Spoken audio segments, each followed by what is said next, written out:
Ukrainian Ambassador to South Africa Liubov Abravitova has called on the South African President Cyril Ramaphosa to impose sanctions on Russia because the response to the invasion of Ukraine could determine the future world order. SABC News correspondent Giles Gibson in Russia has more.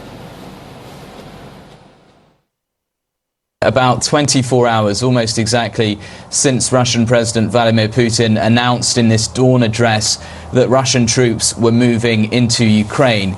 The big question ever since then has been really how much support he has from the Russian people for launching this offensive. We do now have a sense, after protests overnight in the last 12 hours or so, that there is real opposition towards this war amongst at least some of the Russian population.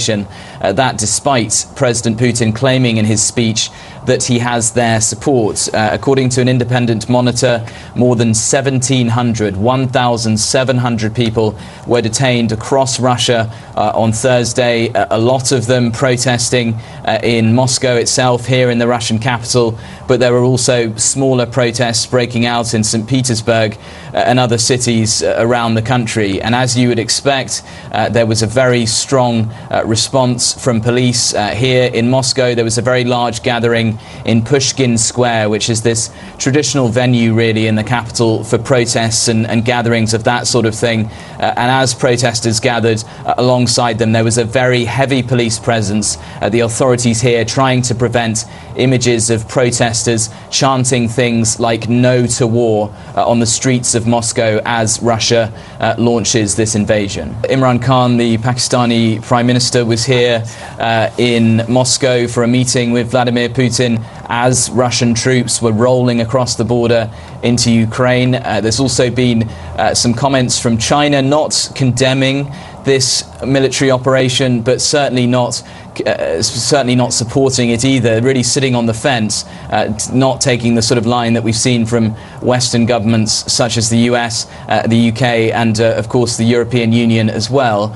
Vladimir Putin does have some allies within the region, including of course Belarus and the president there, Alexander Lukashenko. He said on Thursday that his forces are not involved in this military operation. He also offered to mediate between Ukrainians and the Russians, but at the same time we're also getting lots of reports that Russian troops actually crossed into Ukraine from Belarus itself. So the Belarusians saying that their forces are not involved, but also, according to these reports, opening their borders for Russian troops to cross into Ukraine. The only couple of times that we've seen President Putin out in public in front of the cameras since he made that dawn address to the Russian people announcing this invasion was firstly, as we were talking about, when he was hosting the Pakistani leader Imran Khan here in Moscow in the Kremlin. And then we also heard from him sort of late on Thursday, local time here in Moscow. He was meeting with business leaders from across Russia. This meeting was broadcast live on television,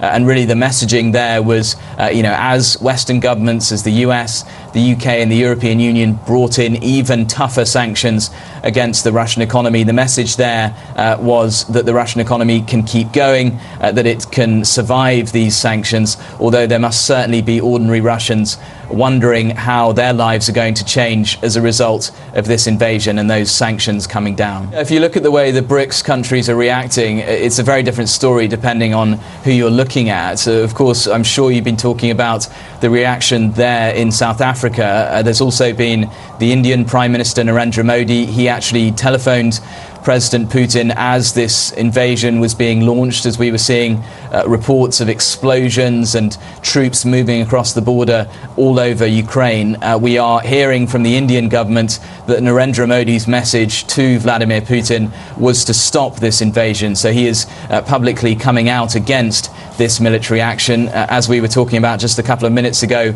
of course, the Chinese not condemning this at all. And I think it's going to be really interesting to watch how they vote, how they react when the United Nations Security Council meets in New York City a little bit later on. We're getting very different stories from the Ukrainian government and then from the Russian government, from the Kremlin here in Moscow. The Ukrainian government over the last 24 hours as this offensive has been launched, they have been making claims about shooting down Russian planes over the skies of Ukraine, and also about casualties potentially to Russian troops. Just in the last couple of hours as well, the Ukrainians have been saying that they actually shot down a Russian plane over the capital, Kiev, and there are pictures on social media, video coming in of this plane, just sort of a ball of fire in the sky, what appears to be a plane being shot down right over the city. As far as the Russians are concerned, they have so far not acknowledged any casualties whatsoever on their side. And US President Joe Biden has unveiled harsh